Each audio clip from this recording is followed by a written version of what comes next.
तीसरे क्रम पे मीट मछली।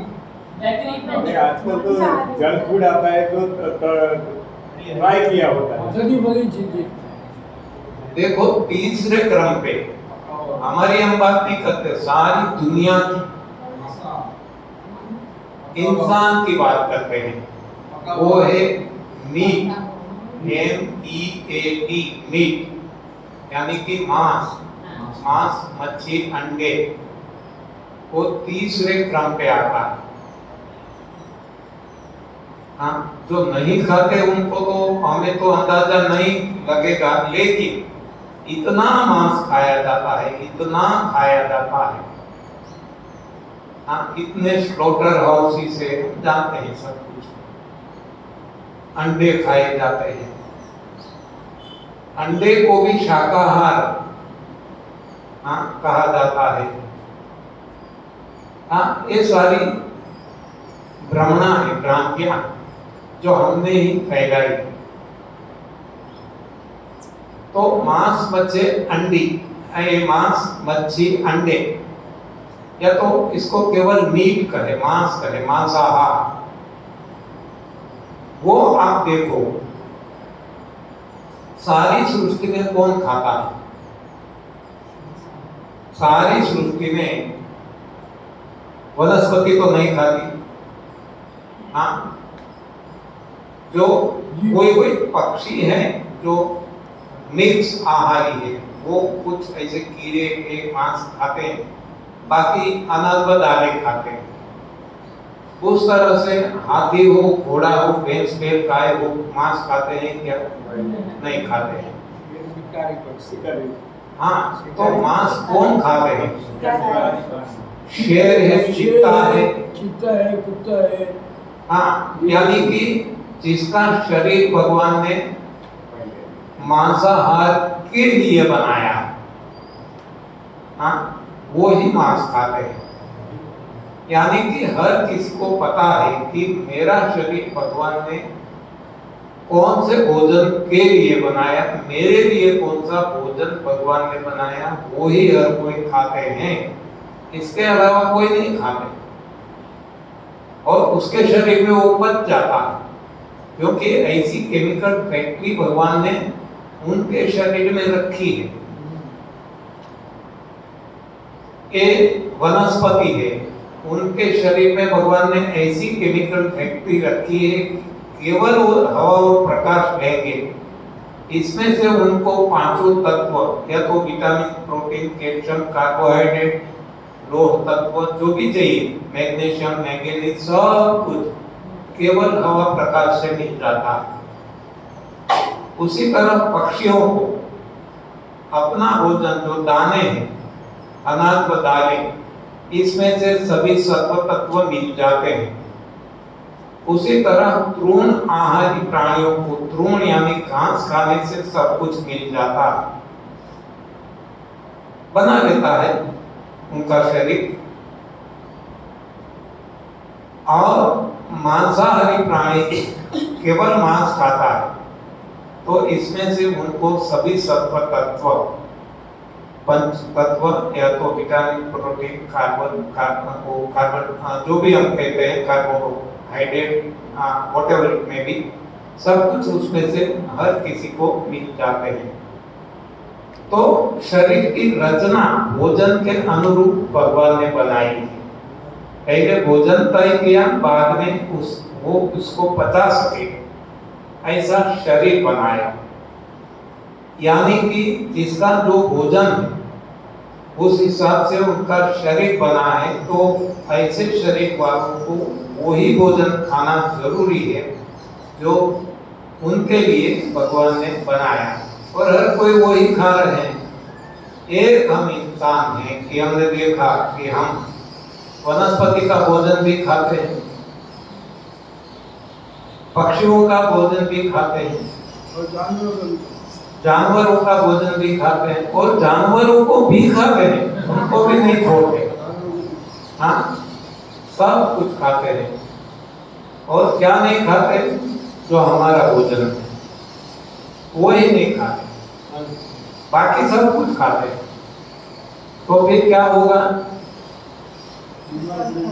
हाँ, बीमारी ही होगी, रोग ही होगा, शरीर पचा नहीं सकेगा। इसके लिए डिजाइन नहीं है, रचना नहीं है, ऐसी कोई केमिकल फैक्ट्री नहीं है कि कुछ भी डाल दो, ये कोई कूड़ादानी नहीं है, हाँ, जो भी आया डाल दो। तो ये कारण हमारे रोगों का कारण है हमारा गलत आहार। विरुद्धाहार नहीं, वो गलत है, वो भी आए हुए गलत है, हाँ, वो ऐसी गलती तो बहुत हमने की है। विरुद्धाहार दूसरी बात है, विरुद्धाहार की बात नहीं है, गलत आहार जो हमारा है ही नहीं और हम खाते हैं, वो गलत आहार है।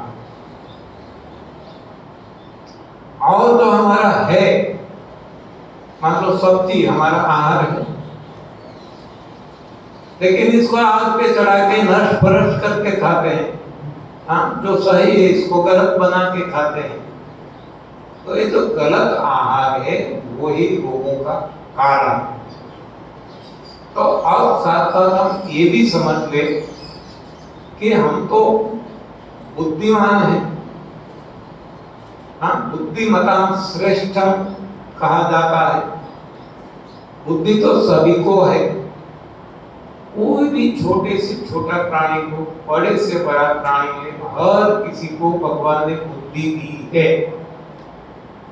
लेकिन इसको हम जो बुद्धि है इसको कॉमन सेंस कहते हैं। जबको इंसान को जो बुद्धि दी है वो है सुपर सेंस, हाँ, सबसे अधिक मात्रा में भगवान ने मन और बुद्धि इंसान को दिया। तो कॉमन सेंस वाले प्राणी अपना सही भोजन खाते हैं और सुपर सेंस वाले ही गलती करते हैं। ऐसी गलती हम क्यों करते हैं? हाँ, ऐसा गलत आहार हम क्यों खाते हैं? देखो, अनाज हम क्यों खाते हैं? एक एक बात एक लेते हैं, टेस्ट आता है, क्यों? मुंह का टेस्ट है, स्वाद के लिए। स्वाद के लिए। अनाज में कोई स्वाद है क्या? खा के देख लेना, कोई भी अनाज आप खाओ, कोई भी जो आपकी मन पसंद, अनाज में कोई स्वाद है? बेस्वाद है। स्वाद मैंने बचपन से यही खिलाते हैं माँ बाप, इसलिए हमको बचपन से हमारी माँ यही खिलाती। करेक्ट, ट्रेडिशनल ईटिंग कह सकते हैं, जो हमने हमारे माँ बाप, दादा परदादा आगू से चली आती है, जो कहें वो हमें दिया गया है। गुजराती में कहते हैं वारसागत, हाँ हाँ। तो एक ये कारण है। दूसरा सेटिस्फैक्शन होता है सर। हाँ, बोलिए बोलिए। सेटिस्फैक्शन होता है खा के, थोड़ा सा इसको मतलब पेट भर जाता है। देखो, जो भी कारण है ये हमारी मान्यता है। कोई स्वाद के हिसाब से बोलते हैं, तो देखो स्वाद स्वाद जो है, आप सेब खा लो, सेब में भी कितने भिन्न प्रकार के स्वाद होते हैं, हाँ, हमें पता है। एक खट्टा मीठा है, एक मीठा है, एक ऐसा है, वैसा है। अच्छा, गन्ना खा लो, गन्ना जूस पी लो, कितने सारे केले खा लो, हाँ, भिन्न भिन्न। वो मीठा ही है, लेकिन मीठा भी भिन्न है। केले खाएंगे, हमें पता चल जाएगा कि केले की मिठास, और सेब खाएंगे, सेब की मिठास, इलायची के साथ, हाँ, हर कोई कितनी मिठास और खटास, कड़वास, तीखास, हाँ, सब कुछ भगवान ने दिया है स्वाद। तो यहाँ कोई अनाज में नहीं स्वाद है, कोई दालों में स्वाद नहीं है, फिर भी हम खाते हैं। क्यों खाते हैं? क्योंकि उनको स्वादिष्ट बनाते हैं ना, पकाते हैं ना। पकाते हैं, पकाने से स्वाद नहीं आता। पकाने से स्वाद आता है क्या? मसाले डालते हाँ, हैं। आप बाजरी को पका लो, गेहूं को पका लो, चावल को पका लो, कोई स्वाद नहीं आता। हाँ, स्वाद के लिए तो हम इसलिए मैंने बताया अनाज के साथ हम दालें खाते हैं और दाल में हम मरी मसाला डालते हैं, मिर्च मसाला डालते हैं, क्योंकि स्वाद है ही नहीं, इसलिए हम स्वाद हाँ ऐसा डाल के स्वाद बना लेते हैं जैसा हमें चाहिए। खट्टा चाहिए तो नींबू डालते हैं, आंवली डालते हैं, कुछ ना कुछ, हाँ गुड़ डालते हैं, मीठा खाना है तो स्वाद है नहीं, स्वाद के लिए हमें कुछ ना कुछ डालना पड़ता है, क्योंकि नहीं तो वो गले से नीचे जाएगा ही नहीं। हाँ, जो हमारा भोजन है वैसे जाएगा नहीं, जो हमारा भोजन है वो स्वतः जाएगा।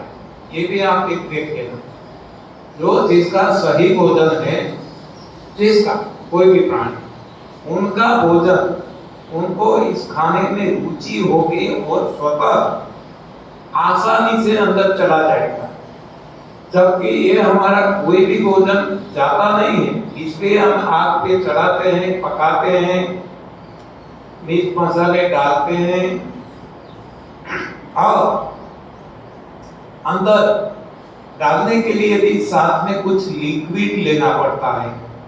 दाल भी इसलिए हम लिक्विड बनाते हैं, पानी डाल के कुछ भी, या तो छाछ लेते हैं, साथ में कुछ भी लेना पड़ता है, स्वतः नहीं जाता, धक्का मारना पड़ता है। तो फिर भी ऐसा भोजन हमने खाना क्यों पसंद किया? हाँ, जो स्वादिष्ट नहीं है, इसको पकाना पड़ता है, जिसको फिर भी डालने के लिए कुछ धक्का मारना पड़ता है, और अब तक तो मालूम नहीं था, अब ये भी पता चल गया कि वही तो रोगों का कारण है। तो ऐसा भोजन हमने पसंद क्यों किया जो किसी ने नहीं किया? देखो, हाथी ने ऐसा भोजन नहीं खाया, शेर चीता टाइगर ने नहीं खाया, कोई भी समंदर में रहने वाले प्राणी ने नहीं खाया, किसी ने नहीं खाया। हमने ऐसा भोजन क्यों खाया, क्यों पसंद किया? बताया गया उसमें पहले से ही आदत हो गई ना इसे खाने की। हाँ जी, पहले से ऐसी आदत हो गई है ना खाने की। बड़ों ने आदत तो है, बड़ों ने हमको खाना सिखाया बचपन से ही हमको माँ बाप ने दाल चावल ये सब खाने का है, शरीर के लिए पौष्टिक है। अरे हाँ, देखो आदत है, आंख से चली आती है, ये वारसागत है, सब है, लेकिन कभी ना किसी तो ये शुरुआत हुई होगी। तो ये शुरुआत कब से हुई कि जो हमें स्कूल कॉलेज में पढ़ाया गया, बाद में तो समझ में आ गया। सबसे पहले स्कूल कॉलेज में पढ़ाया गया कि हमें अनाज खाना है। क्यों खाना है? क्योंकि अनाज से कार्बोहाइड्रेट मिलता है। कार्बोहाइड्रेट की आवश्यकता क्यों है? क्योंकि हमारे बॉडी का तापमान, शरीर का तापमान बनाए रखना है। हाँ, कितना 98.4 डिग्री फ़ारेनहीट या तो 36 डिग्री सेल्सियस सेंटीग्रेड, ये बनाए रखना है। कौन बनाता है? कार्बोहाइड्रेट। कार्बोहाइड्रेट कहाँ से मिलता है? अनाज से। इसलिए हमने अनाज खाना चालू किया, बराबर है।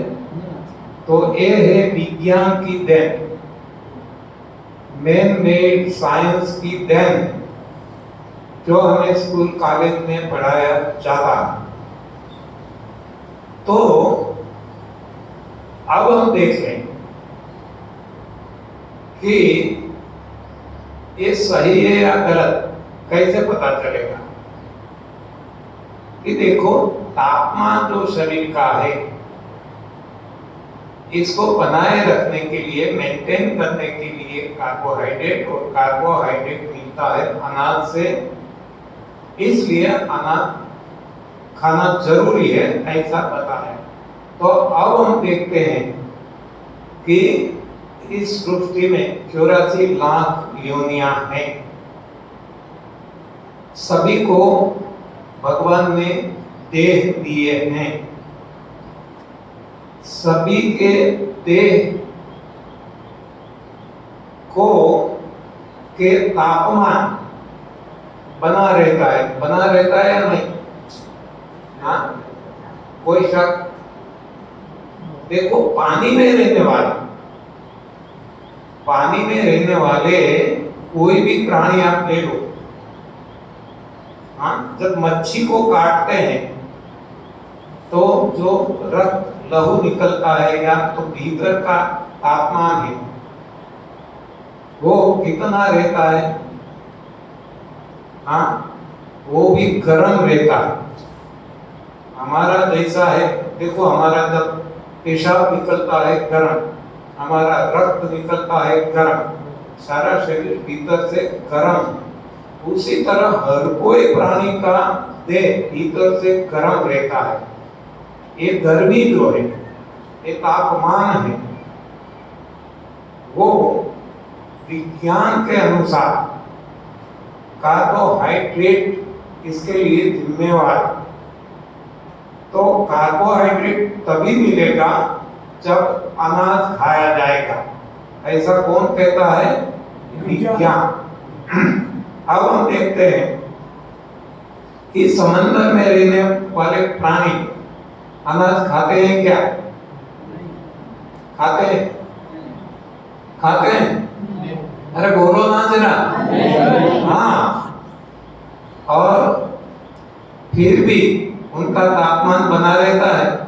देखो, समंदर में हम तो ये हवा में रहते हैं, हमें सूर्य प्रकाश भी मिलता है, गर्मी भी मिलती है, तो शायद स्टोर भी होता होगा। लेकिन जो समंदर में रहते हैं, ठंडे पानी में रहते हैं, हाँ, और फिर भी उनके देह का तापमान बना रहता है, तो कौन बनाता है? वो उनका देह का तापमान। वो अनाज डाले तो नहीं खाते, अनाज नहीं खाते, फिर भी बना रहता है। मतलब जो ये विज्ञान हमें सिखाता है कि अनाज से कार्बोहाइड्रेट मिलता है, वो कार्बोहाइड्रेट टेम्परेचर मेंटेन करता है, वो सरासर झूठ है, सरासर झूठ है। कोई भी ले लो, ये तो मैंने पानी का एग्जाम्पल इसलिए दिया कि जो ठंडे में रहता है फिर भी शरीर गर्म रहता है, लहू गर्म रहता है। बाकी कोई भी ले लो, हाथी, घोड़ा, भैंस, बैल, कोई भी, शेर, चीता, जो अनाज नहीं खाते, ऐसे कोई भी जीव ले लो, हर किसी का तापमान बना रहता है। तो अब वो तापमान कौन बनाए रखता है? उनके अंदर बैठा भगवान, नहीं कि विज्ञान, नहीं कि अनाज डाले, नहीं कि कार्बोहाइड्रेट। ये जो कुछ सिखाया गया है सरासर झूठ सिखाया गया है, और इस झूठ को हमने सही मान लिया और हमारी ये आज हालत है। यदि हमें हमारी हालत को सुधारना है तो ये मैन-मेड साइंस को बाय बाय करना होगा, अलविदा करना होगा, हाँ, और भगवान के शरण जाना होगा। विज्ञान को गोली मार दी होगी। ये विज्ञान ने ही सारी दुनिया को नष्ट कर दिया है। मैं वैज्ञानिक हूँ, मैं इंजीनियर हूँ, बी इलेक्ट्रिकल। विज्ञान की दो ब्रांचेस है, हमें पता है। एक माँ बाप के दो संतान, एक है ए ग्रुप पढ़ने वाले, एरिथमेटिक पढ़ने वाले इंजीनियर बनते हैं, दूसरा है बी ग्रुप यानी बायोलॉजी पढ़ने वाले डॉक्टर बनते हैं। दोनों एक ही माँ बाप के संतान हैं। मैं भी साइंटिस्ट हूँ। इस हिसाब से सारी दुनिया को बताता हूँ कि जो कुछ साइंस के जरिए इंसान को पढ़ाया जाता है, सारी दुनिया में सरासर झूठ पढ़ाया जाता है। ये साइंस को मारो गोली, नहीं तो गोली हमें खानी पड़ेगी। हाँ,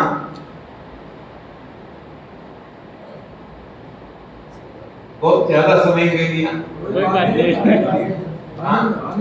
बहुत आनंद आया। गोली मारी नहीं समय समय की जो पाबंदी होती है वो कब तैयार हो गया तैयार है ना? तो अब शाम 4:30 बजे आपको टाइम टेबल भेज दिया है हरीश भाई ने